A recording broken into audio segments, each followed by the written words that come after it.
From the Live X Studios in New York City, Cheesehead TV brings you two guys who like to think they know something about football.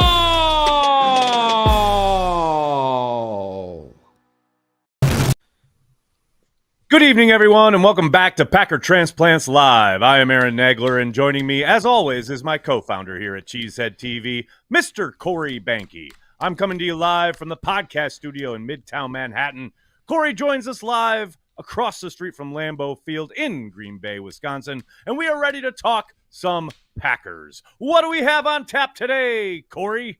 The autumn wind was definitely a raider on Monday night, and today we try to figure out what went wrong before heading into the bye week.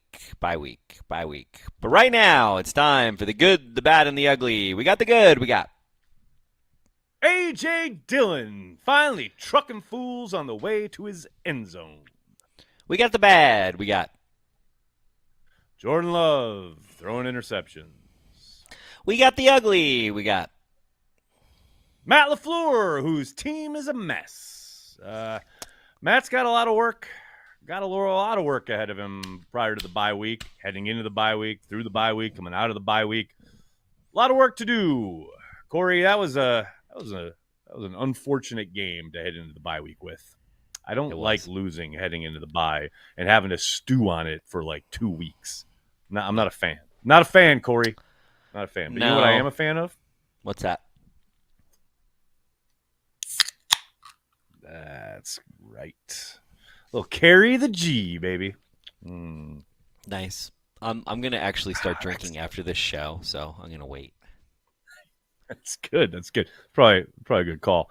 But you know how we start. I think this show, we start with hotness, but I do want to say I do feel like the show's better because I've been waiting to imbibe. So I think it's better. So let me know what you think in the comments. Been better this year, or should I be imbibing? These are the data points we need to look at to find out how the show is doing. Do we do better when we're alcoholics, or is it better when we're not? I love interrupting you. I love interrupting you when you're like trying to say it. Let's get to the hotness. Damn it.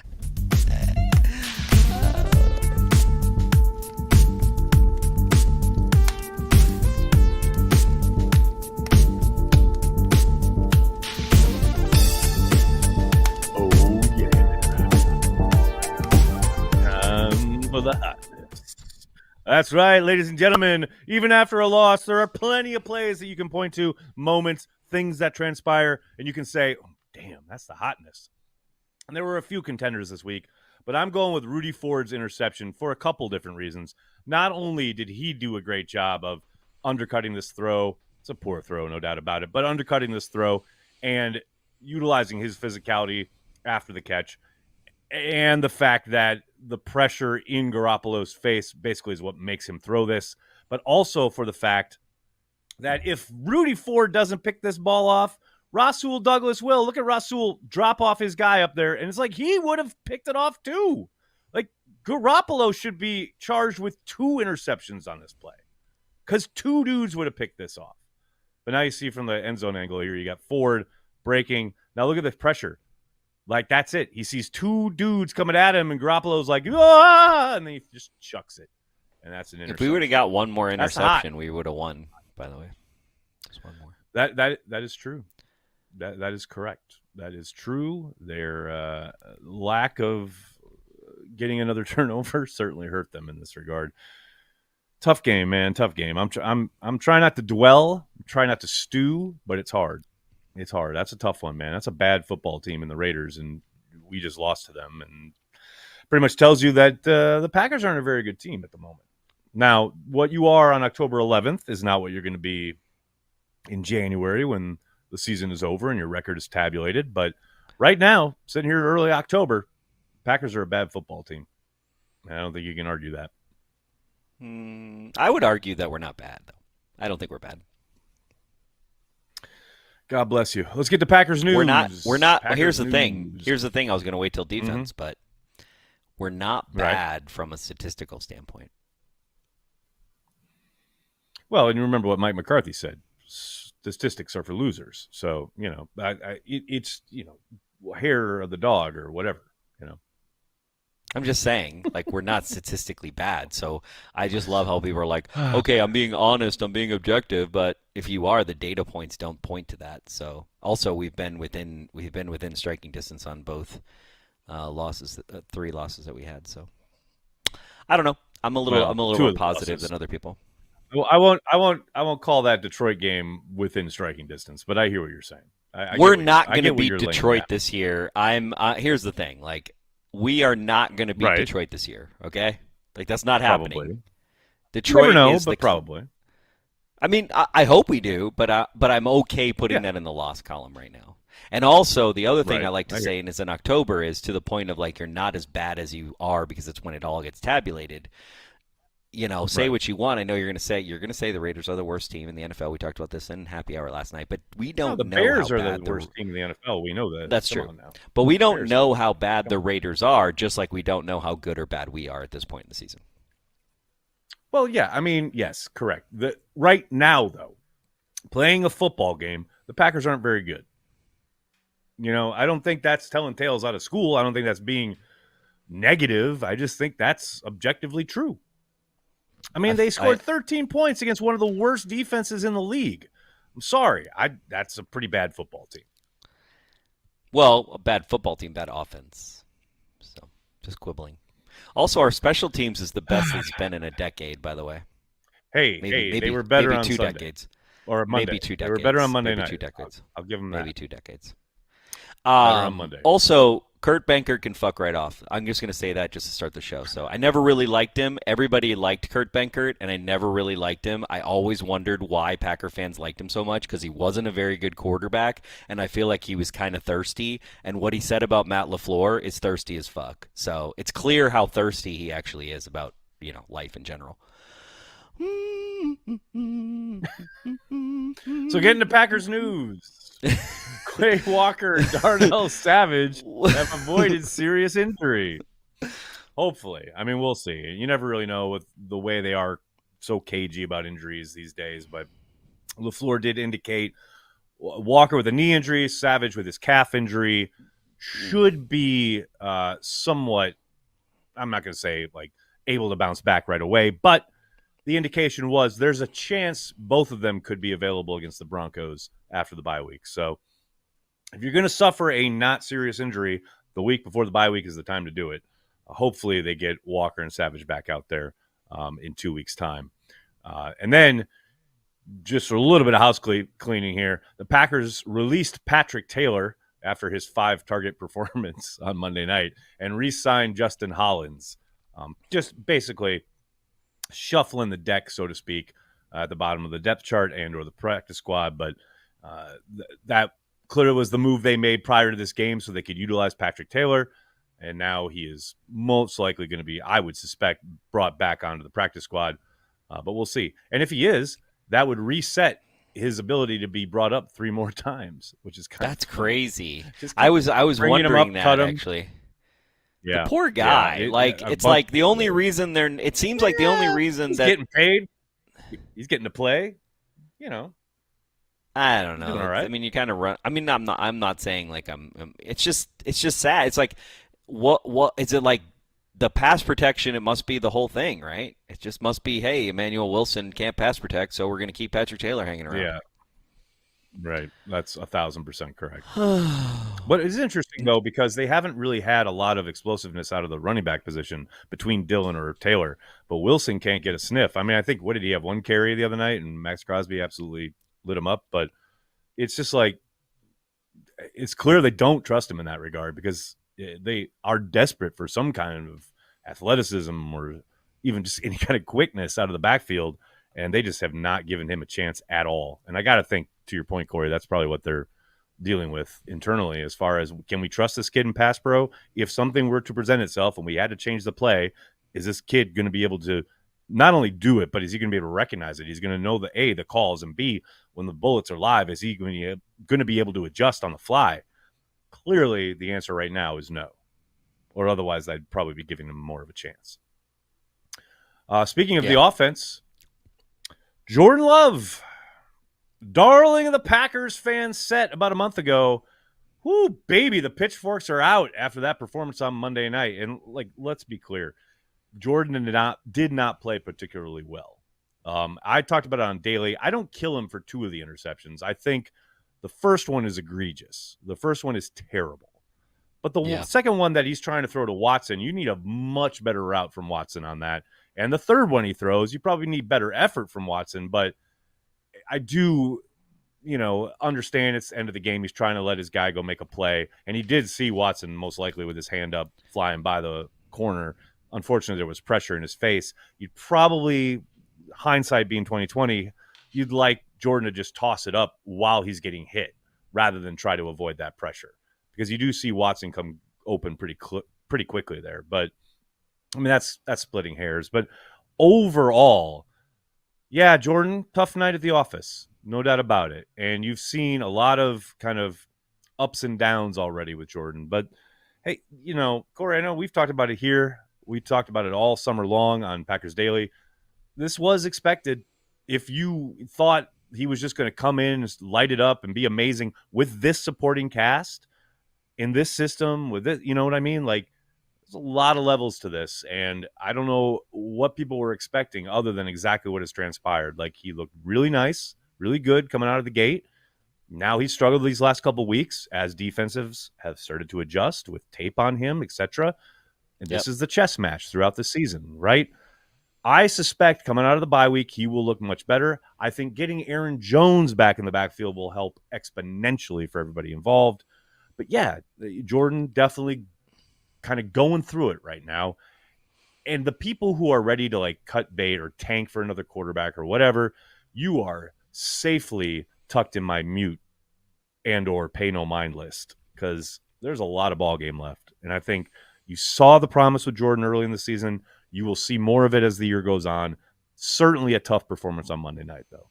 No, I mean, you saw some promise from him in that game, though. I mean, there's plenty of good throws that he made. I'd agree. In that game. Yeah, ups and downs. Yep, no question. And also, dude, he has the coaching staff, the offensive line, and the running backs are not doing him any favors.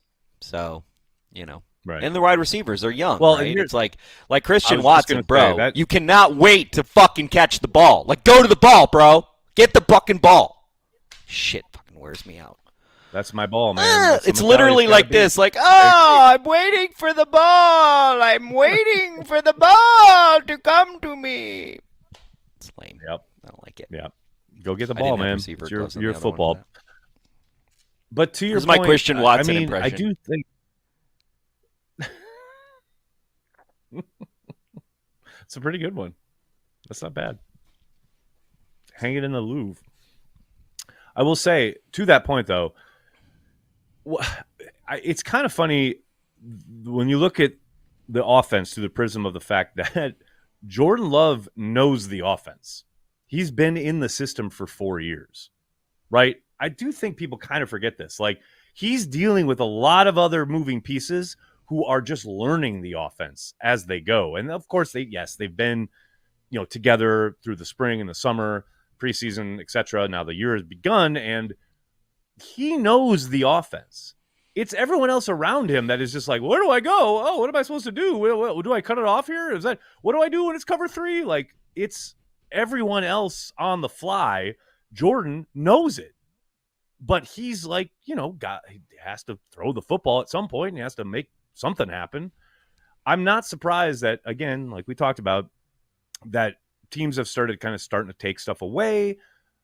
He's got to, get in a better rhythm early in these games. And I think that is Matt's greatest challenge this bye week, figuring out a way to get his quarterback going earlier in these games. I know Matt did mention wishing they had gotten to more of the boot action in that game Monday night. His 2 biggest plays come off boot action in that game, whether it's the run up the left side or whether it's the throw to Watson. Those are both boot action. And I think you get Love on the move, good things are going to happen.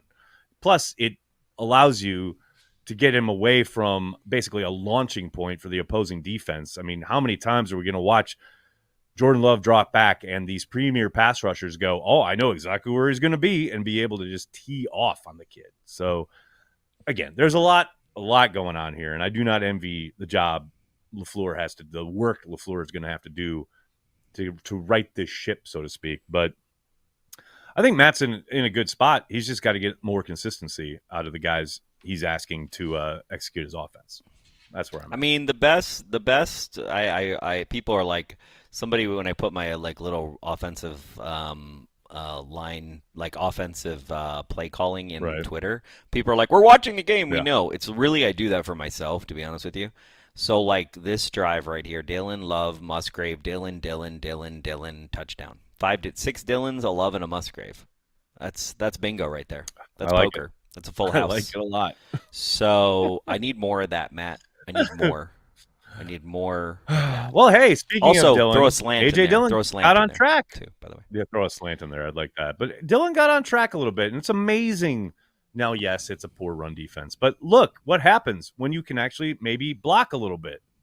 Like, AJ is what he is, and I get that people want explosive plays and they want big runs and whatever, but man, it's just nice to see AJ using that power and like powering through some contact and getting extra yards and especially obviously getting into the end zone.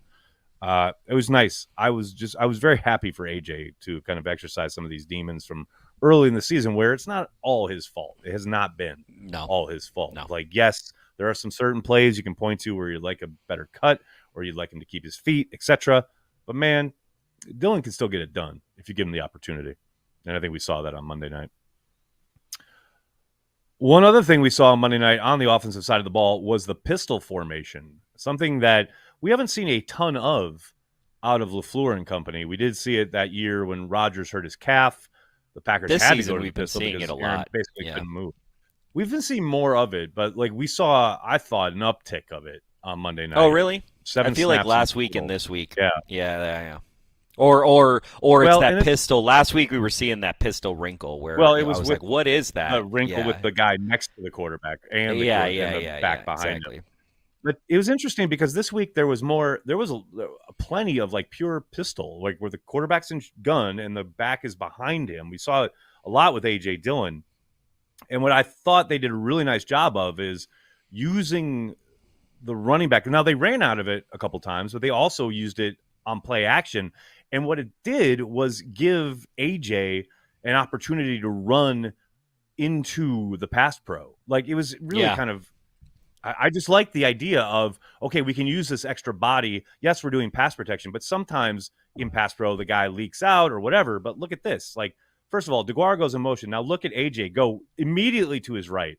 Look at all the bodies around Jordan Love. And then you hit DeGuara. And I also love this. So DeGuara is your motion man and does an initial chip on the pass rusher on the outside here, but then also becomes your outlet receiver when you're because it's a 2-man route outside of that. Like, look, chip, and then he gets outside, and then AJ's there to take over the chip. Like, I just love the wrinkle, and I think that's a really good use of formation, trying to, because look, the offensive line has had issues, right? The offensive line has not been great, and I just think that's a really good idea on Matt's part and the offensive kind of game plan, all the offensive brain trust, coming up with ways to try and mitigate some of this pressure that Jordan's been under, I mean, look, the pocket in that bit, like we just watched, that's a great pocket.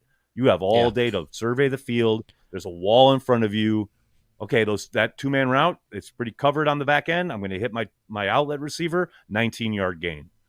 I mean, that's good football right there. Hopefully we see some more of that coming out of the bye week, because I thought that was a smart wrinkle as far as, trying to help a young quarterback with an offensive line that has not been as good as it needs to be overall. That's true. Talking about we're not talking about your favorite person in the building there at 1265 Lombardi. We're going to talk about Joe Barry, who, Corey, I know you've been, I'm not going to say an ardent or stalwart defender of Joe Barry, but you have pointed out that Barry's defense has done a pretty damn good job of keeping points off the board overall. Now, and I mean, the worst thing about Barry's defense is run defense. Times. Yeah. Yeah.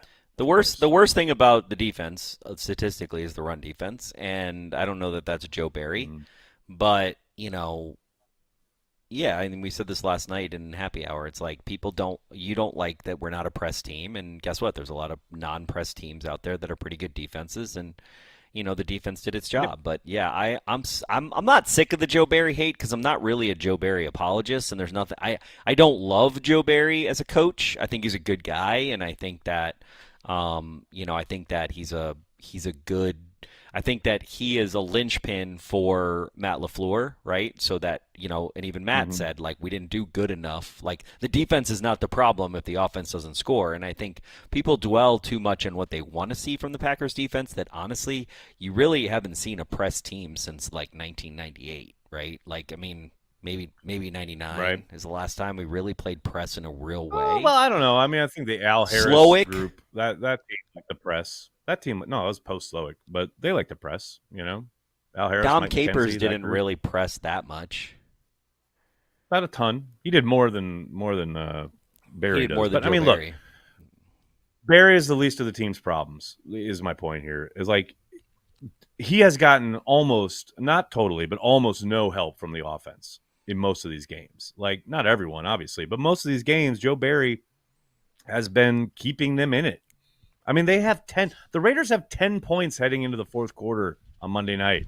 That's a game where if you have a competent offense, it's probably 21-10 and you're just cruising and you think, now we can get after the quarterback, let's go. But because the offense does absolutely nothing for 2-3 quarters, that leaves the playbook wide open for these opposing offensive coordinators in a league where everything is set up for the offense to succeed. Yeah, eventually things are going to bust. Things are going to break. You're not going to be able to hold them off the – and I mean, I don't think it was out of real frustration, but I didn't, like, completely dismiss those comments from Jair Alexander after the game where he was like, we just can't allow touchdowns. We got to score on defense. And he's saying it as a matter of fact, like, we just got to be better. We got to do, we got to help our team. Like, I don't think he was being acidic towards the offensive side of the ball, but he's not far off. You know what I mean? You're going to have to start scoring on defense if you're scoring fucking 10 to 13 points a game, especially against the worst defenses in the league. If you want to win football games, which is the whole reason they're out there, you as a defense, what other mentality are you supposed to have?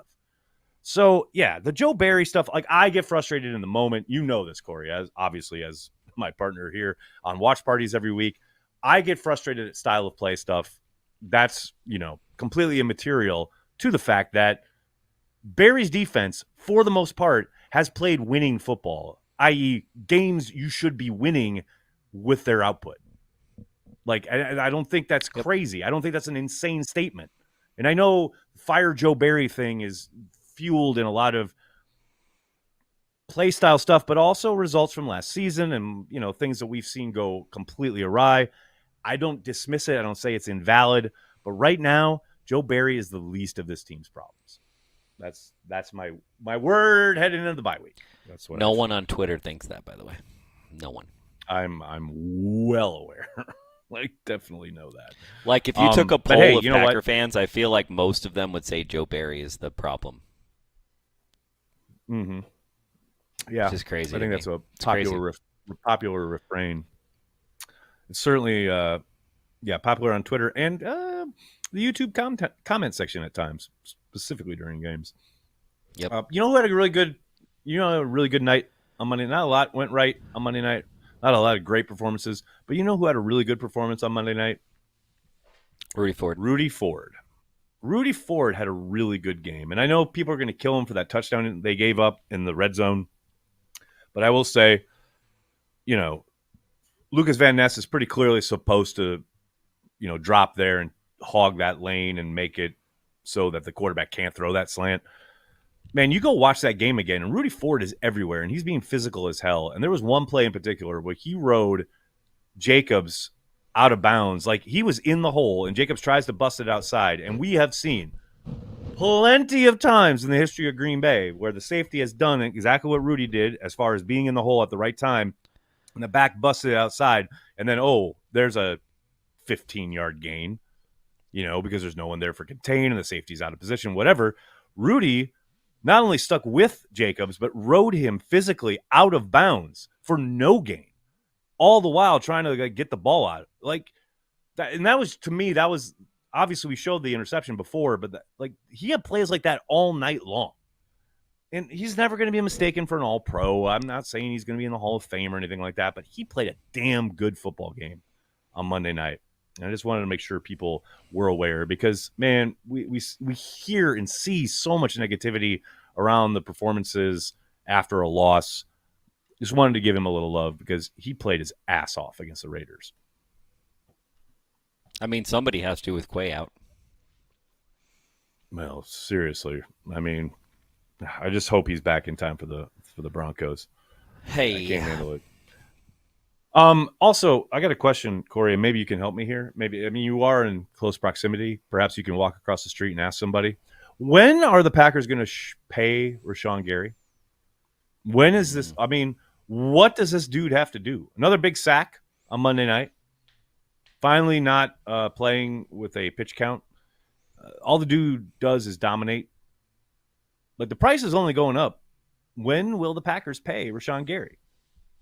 Are they conversing? I don't know. I mean, they're never going to tell us publicly, obviously, but man, they need to pay that man sooner rather than later. I do not want to get to the offseason and have to deal with, are they going to use the franchise tag and like go up to the last second and they get a deal done or whatever? Can we just pay him now, please? What's the franchise tag for if you don't use it? Well, it's fine. It's because it's a tool, right? Like the Packers, everyone thought that they were going to use it on Aaron Jones, and then they didn't, got a deal done at the last second. The Packers like to use the specter of the franchise tag in negotiations, but are they really going to get a deal if they haven't used it if forever. they sign Rashan Gary now? Are they going to get a better deal than they will next year? Yes. And yes, I know they used a franchise tag on Devontae Adams, but they knew they were going to trade him. But yeah, no, yes. The more he produces, the better his numbers get this season, the more expensive he's going to get. Do you think there's something to the fact of like he's going to get? I don't expect him to get like Bosa numbers, but he's going to get paid. He's going to get a big ass contract. Do you think there's something to the fact that they want to see if he's going to get through a season without getting injured? Not anything on him, but do you think there's something to that? I don't know. I mean, maybe. I doubt it. I mean, he's still very, very young. He's coming off a major injury, and he's. I don't know, man. All I know is the more he produces, the more expensive he gets. And that's maybe something they're fine. Maybe it's baked into their model as far as how they want to work the salary cap, etc. I mean, Russ Ball's forgotten more about this shit than I'll ever know. But man, pay this man. Get him paid. That's all. That's literally all I got to say about that. Like, we got it. But you know what time it is. You know what time it is, Corey. What time is it? Because we don't have a preview this week. There's no game to preview, so it is time for the Deion Sanders quote of the week. And this one, baby, oh my God, this might be my all-time fave so far. This is outstanding. Sometimes I don't even go in the meeting room thinking I'm going to give them a message, and it just happens. And then God just impregnates me with something to give to them. That's just outstanding. Like, if we ever get LaFleur back on Packer Transplants, one of the first things I'm going to ask him is, has God ever impregnated you with a message to give to the team? No, I think my first question to Coach is going to be, what are your feelings on Kurt Benkert? Now, that'll be great. We can talk about that on the flip side. Let's get to Blogosphere. Let's do it. Okay.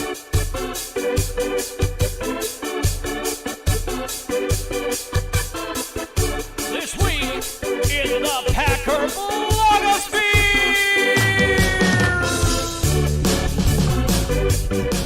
That's right. It's this week in the Packer Blogosphere, the return of that venerable series. You see, Corey, I wasn't going to bring it up, but you've mentioned it now twice, so let's get at it. Kurt Benkert. I mean, let's be real. Coming after LaFleur. It's the throwdown. Dun, dun, dun, dun. It's so the throwdown of the millennium. The former third-string quarterback going after the NFL head coach. Dun, dun, dun, dun, dun, dun, dun, dun, dun, dun, dun, dun, dun. You all ready for this? Dun, dun, dun, dun, dun, dun. I can't believe it's gotten this much traction. That's the funny part. Well, it gets traction because of freaking Packer fans. And this is what gets me. It's like, I don't understand why Packer fans glom on to people that don't have their best interest at heart and never will. It's like when Packer fans love like a local news reporter that's not going to be here for a couple years, or a beat reporter for that matter that you can tell doesn't enjoy being here. I'm not going to name names, but everybody knows who the fuck I'm talking about. Somebody who, Wisconsin is an afterthought to them. Look, if somebody's here where Wisconsin is an afterthought to them, don't be a fan of them. Because they're going to break your heart. They're just going to smash it to pieces, right? It's like, I can name a bunch of them. Ty Dunn. I'm not going to name a current beat reporter, but you can tell, like, when your heart is not here, right, and it's somewhere else, you're somewhere else. So you're not for us. And it's not like you have to be from here, because there's plenty of people who come to Green Bay and they, like Donald Driver, right? He wasn't from here. There's plenty of players. Davis, who's the look at Rob Demovsky. Rob He's Davis, right? Boy, and now he has made Rob Demovsky, yeah. Tons of people. So it's not about are you a local or not, but it's about your mentality about it. And, everybody, Kurt was like a fan favorite because he was on Twitter and he's on with Grossi and there's all this stuff. And like you could just tell he was just in it for the thirst trap. He's thirsty. Thirsty. Plus, you're the third string quarterback. Shut the fuck up, bro. Shut the fuck up. I know people are like, bro, you didn't even play football. Yeah, well, I've had a podcast since 2007. He has a platform. He was in the NFL. He's allowed to talk. Like, I don't know. That's like why everybody loves Dan Orlovsky. It's like, really? Dan Orlovsky? Really? Dan's good on really? TV, man. The guy who stepped out in the end zone and played for one of the shittiest teams in the NFL. No, I think he's a good analyst. I get it. I get the whole thing. I mean, he's an okay broadcaster. I get it. But it's just funny to me. It's like we are the ones giving, and now here I am giving him fuel. So, here I am saying, exactly. I'm like, okay, don't do that. I didn't and have it also, in the script. He wasn't in the script. That exact people asked reason. about it on Twitter. People asked about it on Twitter, and people were asking about it on the thing. But it's like, bro, if somebody doesn't like Green Bay, like, don't give them anything. If you can tell somebody who doesn't really like Green Bay, don't give them any fuel. And I know I just gave him a bunch of fuel, and I'm sure he's going to have a response on YouTube, or he's going to be like, who's Corey Behnke? Which I totally get. It's fine. That will most likely be the response, is my guess. No, he'll go on Grossi, and Grossi will ask him about it, because Grossi actually watches this show. So Corey Behnke like, recently said, fuck off. Or he'll play a clip of me being like, yeah, who the fuck is Kurt Benkert? That's what I would say. Who the fuck is that? Oh, he's a third-string quarterback from the pandemic? Nobody cares. Nobody cares. Nobody cares about you, Kurt. Go play Madden. I can't wait. He just wishes he started quarterback school. He's going to start quarterback school number 2. Who is better? Right. What's the guy who does quarterback school? What's his name? JT O'Sullivan. Who is better? JT O'Sullivan was better, I think, than Kurt Benkert ever was, right, in the NFL? They both played for the Packers. There you go.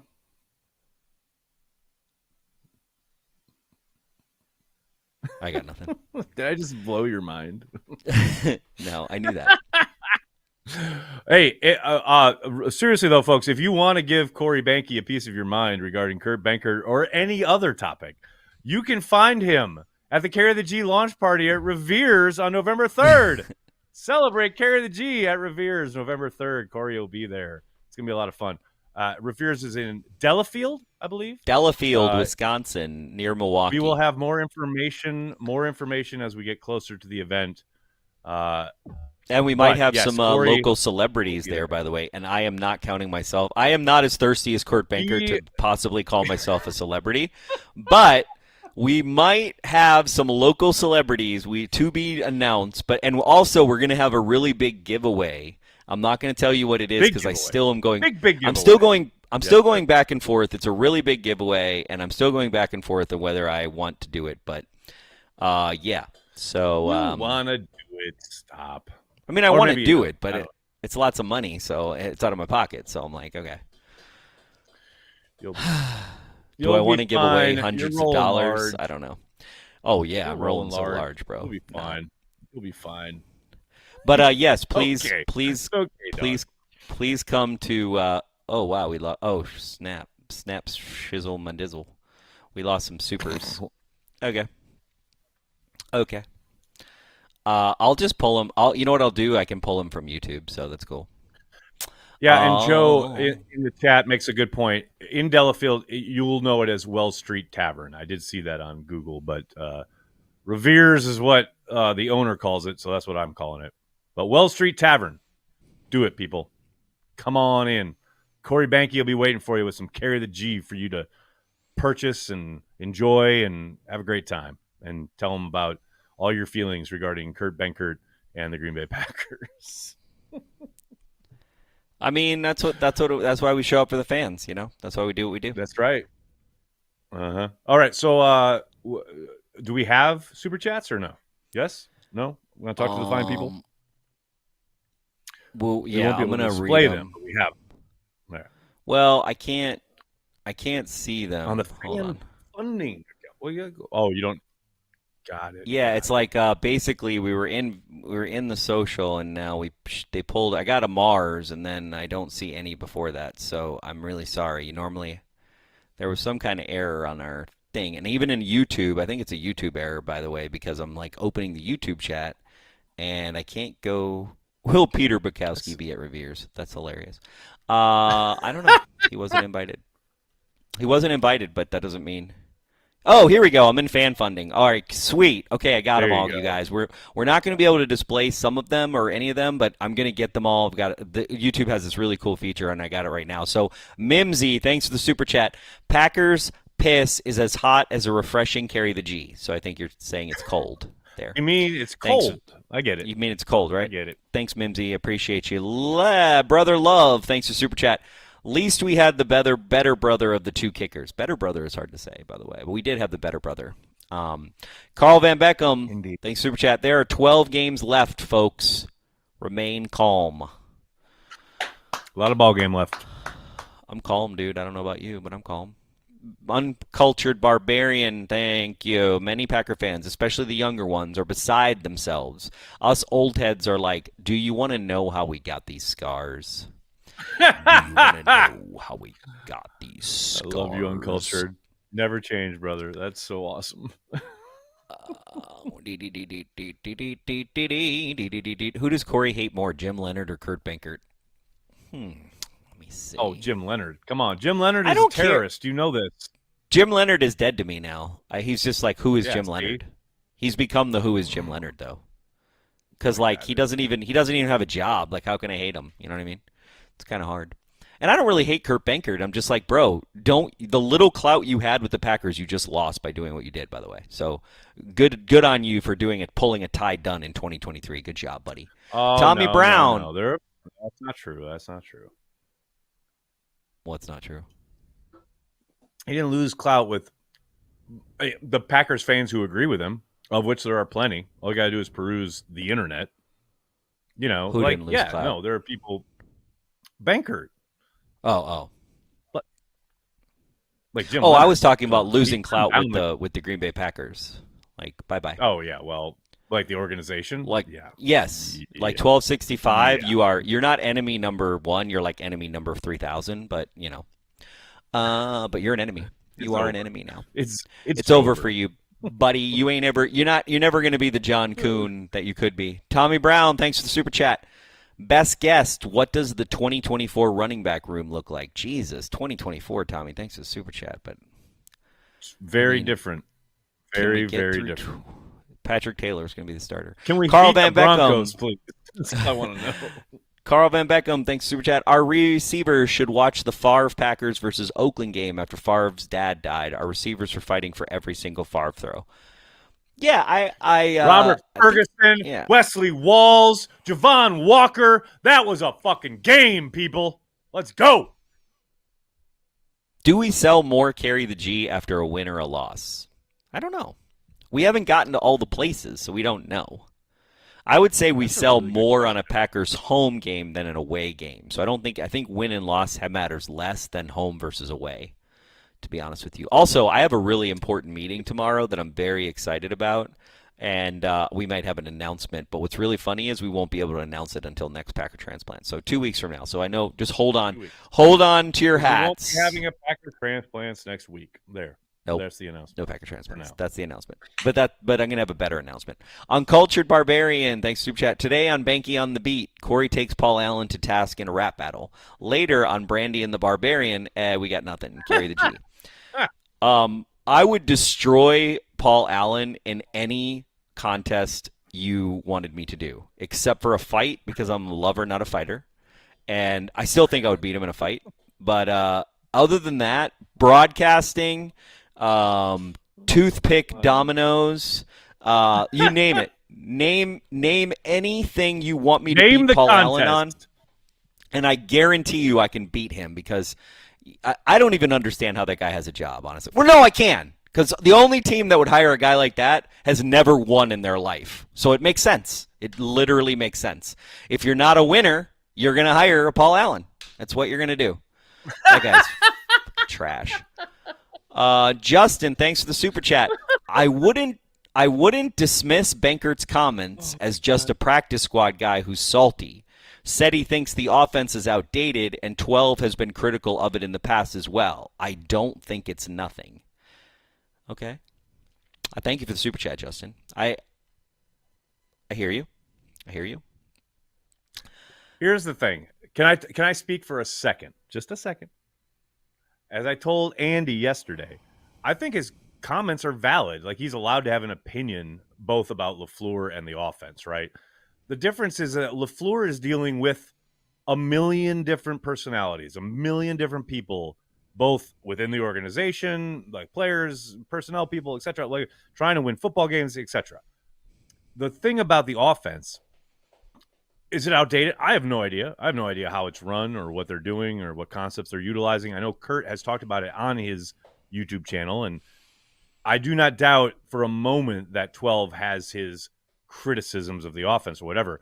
But I will also just point out that 12 literally had input into said offense for 4 years.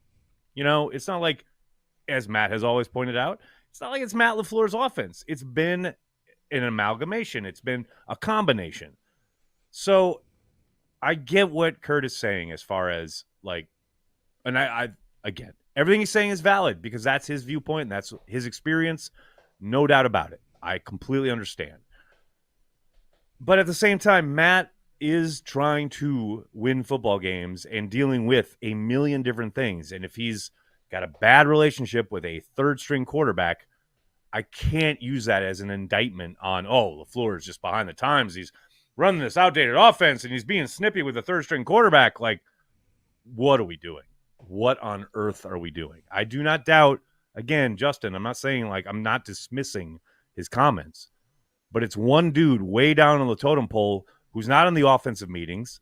Yes, he's in the quarterback room, but he's not there when they're drawing up the game plan, etc. As far as, like, Steno and everybody, like, pitching in ideas on a Tuesday, which is the player's day off.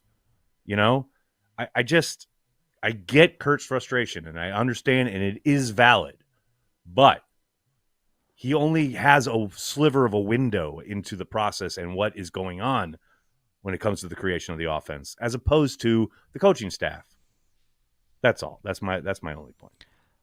I love how you were going to take a second, and that was a lot longer than a second. Just going to be honest. Corey, in the relationship of you completely just talking over me all the time, and then me finally getting a breath to kind of say something, that's it's in that, like, a Narnia window of where I step into the wardrobe and then I say a bunch of stuff.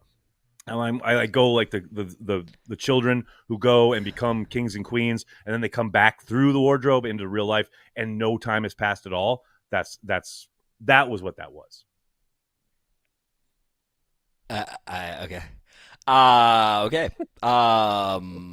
Bill Michaels said Matt LaFleur should be on the hot seat next year. Thoughts? My thoughts are Bill Michaels is a bloated ass hot air machine that likes to use LinkedIn for his show and has never contributed anything good to the Packers or anything. The guy is the most negative Nelly that has ever existed in life. Bro. Like, the only time I see Bill Michaels is on LinkedIn, and I'm just like, really, bro? LinkedIn?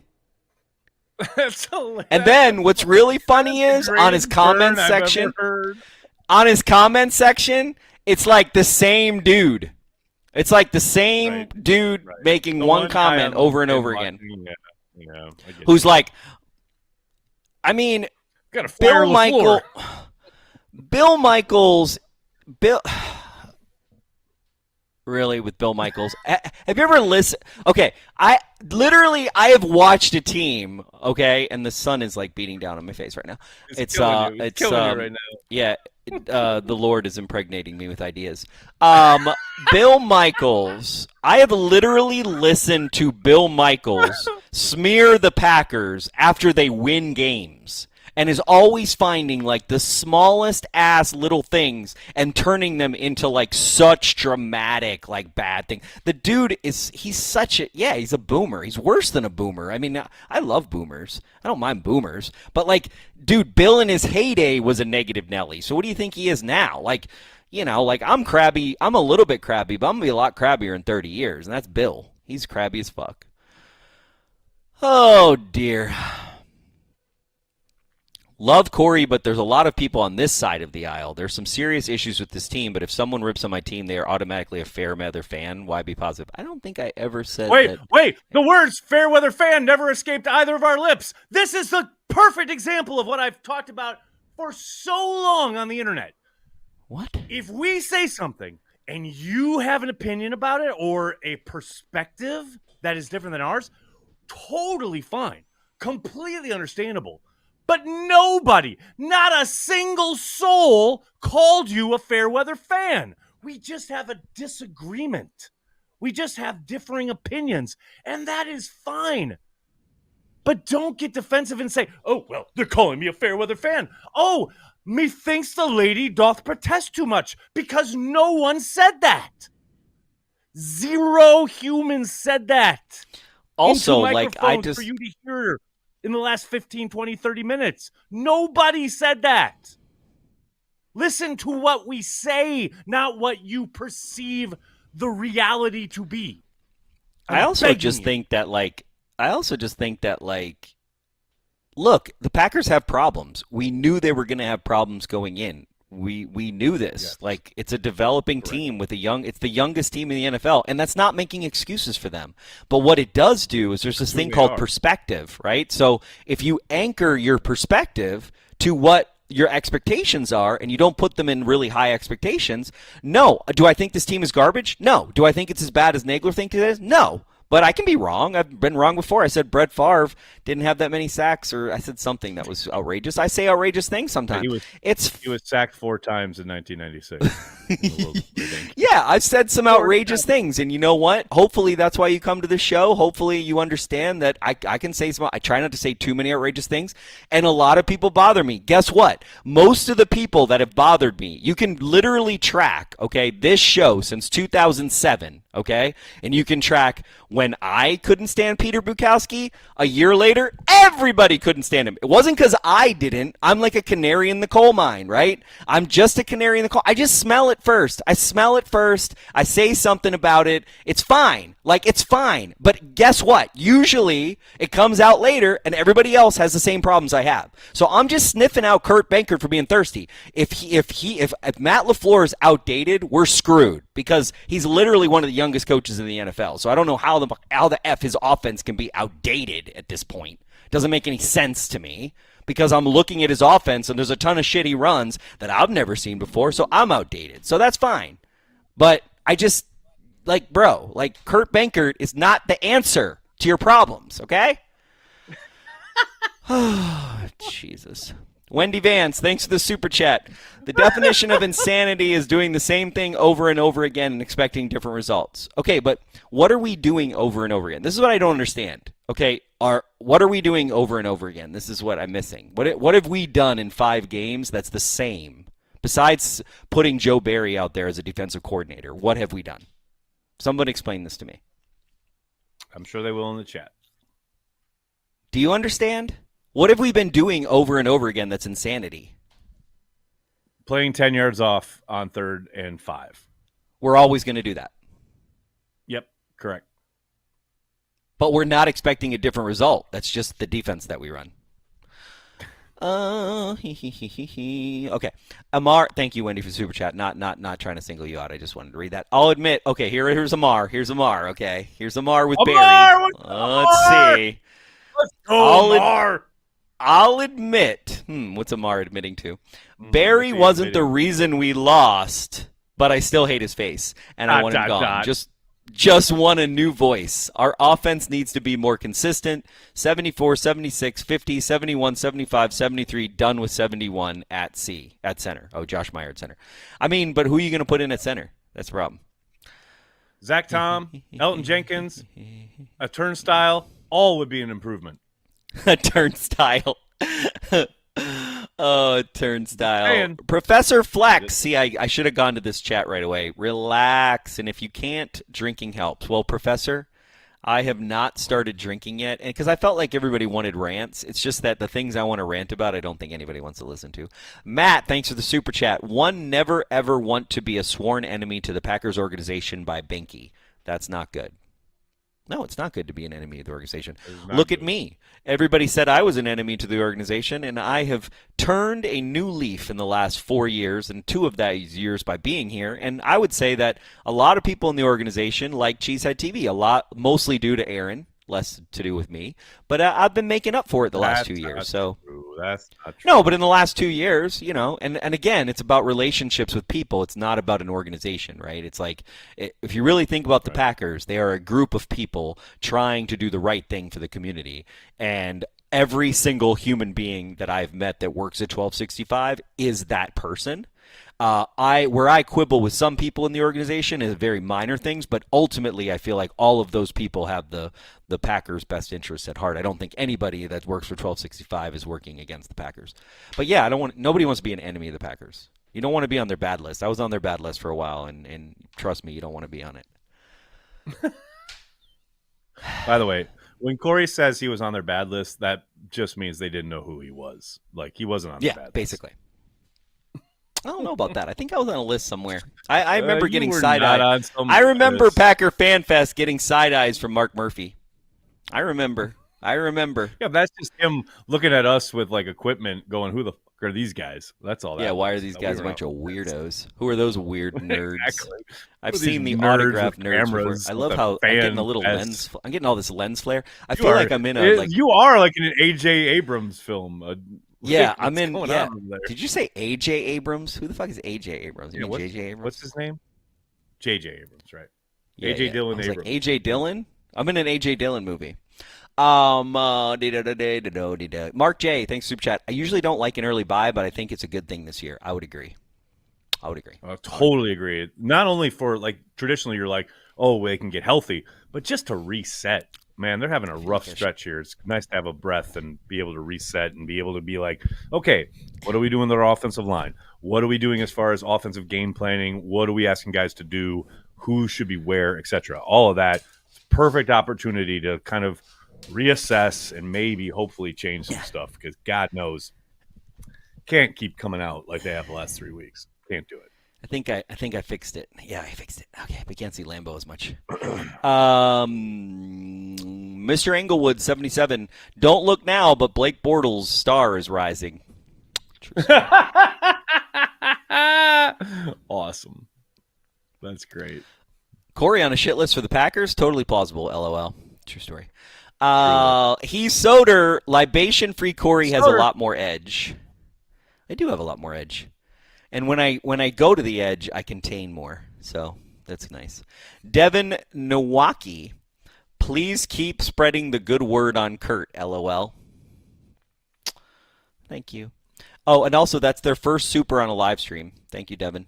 Andrew Ware, my pistol has some interesting wrinkles too. Badoom.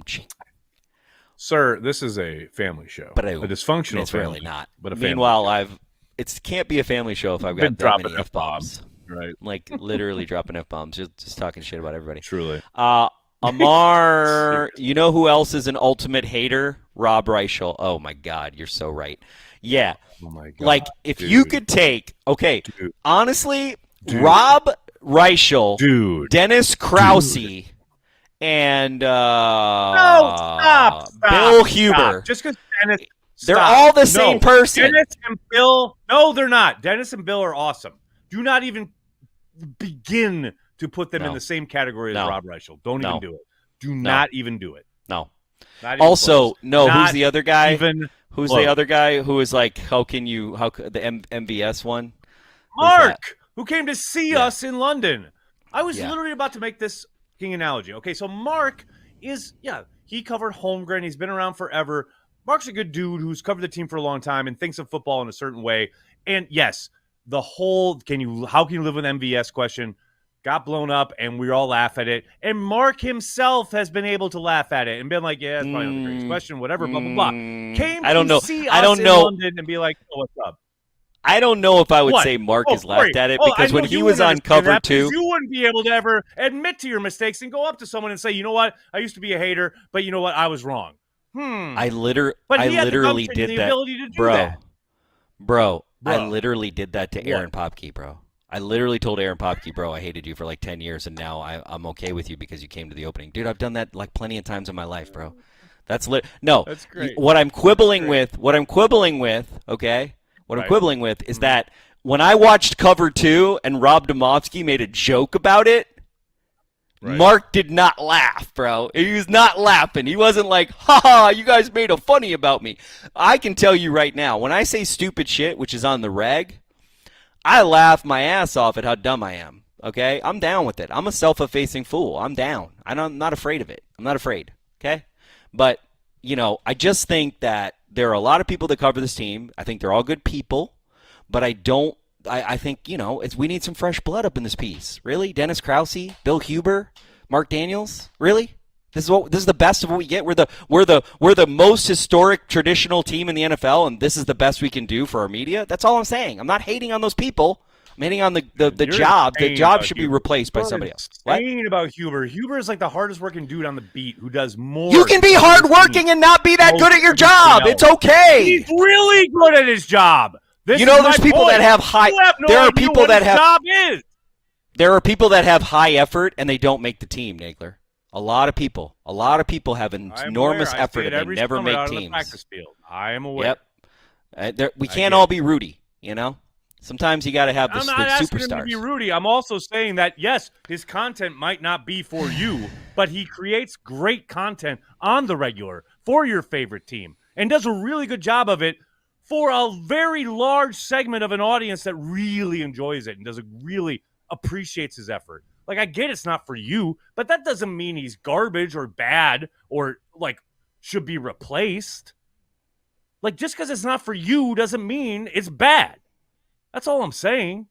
Yeah, but I don't agree with what you're saying because that's not what I'm saying. And also, I wouldn't say that Sports Illustrated has a very large platform. Like I think there's like 2 or 3 things I would take for what you're saying that you have no fucking clue, like the actual audience that listens to the guy's content. So it's like I don't think it's as big as you think it is, number one. And also, here's what I can't stand. Tell me a little bit about, we always bitch about these fucking press conferences, and I totally get that you were in them and you're like, look, I just need the coach to talk about something. But there are plenty of times where he's the guy asking the question that is like a dumbass question and that doesn't make any sense and that just pisses the coach off or makes them upset. So, it's fine. I get that it's your job. My counter to that is, I completely understand that it's awkward, right? And we all sit here and go, oh, God, a dumb question. But, those fucking press conferences, they used to be just conversations, right? But now they're televised or fucking broadcast and they're on the internet and everyone tunes in as though it is supposed to be entertaining. It's just information. Like, yes, do some people phrase their questions completely ridiculously or ask the dumbest shit? No doubt about it. I'm not even talking about Bill now, but just like the dumbest shit gets asked all of the time. Hell, I wish they had a separate fucking question and answer session for the television people and the fucking writing / beat people, because the television people just want quotes. They just want shit that they can air on the 6 o'clock news. And that's their job. I get it. But you get the dumbest fucking questions because of it. And you're just wasting everybody's time. But then on top of that, to your point, Corey, yes, you get some questions that you're like, just talk about it. And it's like, oh, nails on a chalkboard. But every once in a while, you get good quotes out of coach or whoever's up there. And that's the whole point. I don't give a shit what the presentation is. I don't care if the questions are dumb, as long as I get some information or something that just gets me closer, connected to the team from the coach or from any of the coaches in this god-awful fucking setting that we are forced to deal with because the NFL has become so big that, oh my God, we've got to control everything. You can't have a conversation with him privately because then everybody else will get jealous. And then we got to make sure everything's like available to all the media. And then we've got to make sure that the entire public sees the exchange. Why? Why does it have to be broadcast? It drives me I insane. think I personally enjoy watching press conferences, and I do think they're entertaining, and I do think you get some insight into them, especially if you watch them over time. So here's where the thing is, right? Here, and I'll get you there. Okay, I agree. but here's where it is, Nagler, and I'm not gonna, and you're gonna take this the wrong way. I know. Nobody fucking reads the written word anymore. It hasn't been happening for a decade, okay? So all of the important shit that all the beat writers and everybody thinks is so goddamn important that they got to get for their story that nobody's fucking reading, they're all watching Tom Grossi. They're barely watching the show. It's like they need video. They want video content. That's what they want. And like that's, it's my same problem. Wait, I love Mike. This is coming from a video producer? I am shocked. Plenty of people read the written word, my guy. Plenty of people. If you look at the Give me data a analytics break, no over one time reads on the written blogs, they've been going down, Good bro. They've been Lord. going down. Yeah, There's a reason why but that doesn't mean that people don't exist. There's a reason why Sports Illustrated sold to private equity. Like, there's a reason why all these private equity firms, that doesn't mean there isn't an audience. It's like Dead Tree. People still read Dead Tree. Not as big. Those people. Yes, no, I'm not saying it's as big. That's all. I'm but saying it's going audience. down a hill. I get it, but it's a small audience. It is. It's smaller and smaller, which means it's less relevant. Fine, but that's still an audience that is being served. That's the whole point. But it's less and less. That's all. So as there's less and less, then there's more people for the other thing. That's all, right? So that other thing takes more relevancy and more priority and more importance. So the thing that we were doing in a press conference 20 or 10 years ago shouldn't be the thing we still continue to do. That is my point. That is why people tell Waller to bring Zoom back. That's all I'm asking. He doesn't want to because he doesn't want drunk Nagler. So that's the only reason he's. That's the only reason we can't have Zoom. Okay. That's the only reason. Here's a fun fact. Since Corey brought it up and we're just ranting here, so when Coach came to Behnke's house last year, this is true. And have I told this publicly? I don't know, but like last year, Coach came and at the end of the season, they had just won the division. They beat the Vikings at Lambeau. And I was watching. It was at home, but so I did the post game Zoom from my living room, and I am drunk. I am fucking gone. I've been drinking whiskey throughout the whole fourth quarter because the Packers had just clinched the division, and this is like they scrubbed the video. Like you can't go back because the next year LaFleur is at. Well, don't Corey's we have house. it though? Because that was when we were press conferencing, right? No, it was after. We had stopped by then? They had shut us down. Oh, gotcha. They had shut us down. It was the year after. Got it. But they were still doing Zoom.